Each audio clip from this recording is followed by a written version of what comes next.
IPL பாக்குறதுல PSL நடக்கிறதே வந்து மறந்துட்டோம். சோ அதுல நடக்கிற பயங்கர ஃபன்னியான மூமெண்ட்ஸ் தான் இன்னைக்கு பார்க்க போறோம். ஆனா மனசாட்சியே இல்லாம சில விஷயங்கள் எல்லாம் பண்ணிருக்கானுங்க. அது இந்த வீடியோல பார்ப்போம். என்னன்னு சொல்றேன், ஜஸ்ட் இந்த வீடியோ மட்டும் சேவ் பண்ணிட்டு பாருங்க. டேரல் மிச்சல் பாத்தீங்கன்னா ஒரு மேட்ச்ல வந்து மேன் ஆஃப் தி மேட்ச் வந்து வாங்கியிருக்காரு. அது பாகிஸ்தான்ல இருந்து அவங்களுக்கு என்ன கிஃப்ட் கொடுத்திருக்காங்கன்னா ஹேர் ட்ரையர் பாத்தீங்கன்னா கிஃப்ட் பண்ணிருக்காங்க. அதுவும் தலைவனுக்கு முடியே கிடையாது.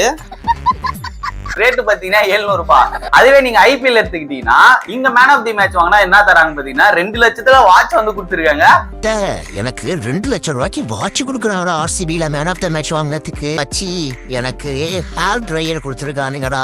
மொட்டை மண்டைக்கு ஹேர் ட்ரையர் தேவையா? சோ பிச்சு மேல தனி படக்கூடாதுன்னு சொல்லிட்டு கிரவுண்ட் ஸ்டாப்லாம் அந்த தாரு பாயெல்லாம் எடுத்துட்டு போயிட்டு மூடுவாங்க தெரியுமா. இவனுங்க அது காயறதுக்கோசம் ஃபேன் எல்லாம் போட்டு அந்த துணி எல்லாம் பறக்க விட்டு ஒரு பல்ட்டி வச்சலாம் வேறா. டேய் ஒரே ஃபன்னா பண்ணிட்டு இருக்கானுங்க.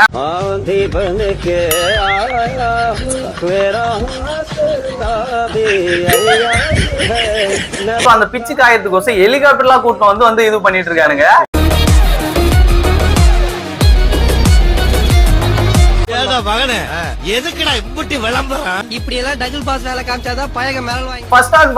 இந்த மாதிரி ஃபன்னியான வீடியோஸ் பாக்குறதுக்கு நம்ம ஐடி மட்டும் ஃபாலோ பண்ணி வச்சுங்க. இப்போ ஒரு டீம்ல ஒருத்தருக்கு பர்த்டேனா அது வீடியோ எடுத்து அந்த இன்ஸ்டாகிராம்ல அவங்க டீம் வந்து போஸ்ட் போடுவாங்க. அதே மாதிரி பிஎஸ்எல்ல சாம்பாக்கு வந்து பர்த்டே, அதுக்கு பாத்தீங்கன்னா போன்ல ஒருத்தர் வந்து வீடியோ எடுத்து அதை எடிட் பண்ணி அது ஒரு போஸ்டா போட்டிருக்காங்க பிஎஸ்எல்ல.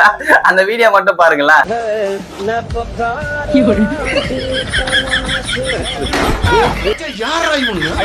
எங்கிருந்தா வந்துக்கிறாங்க?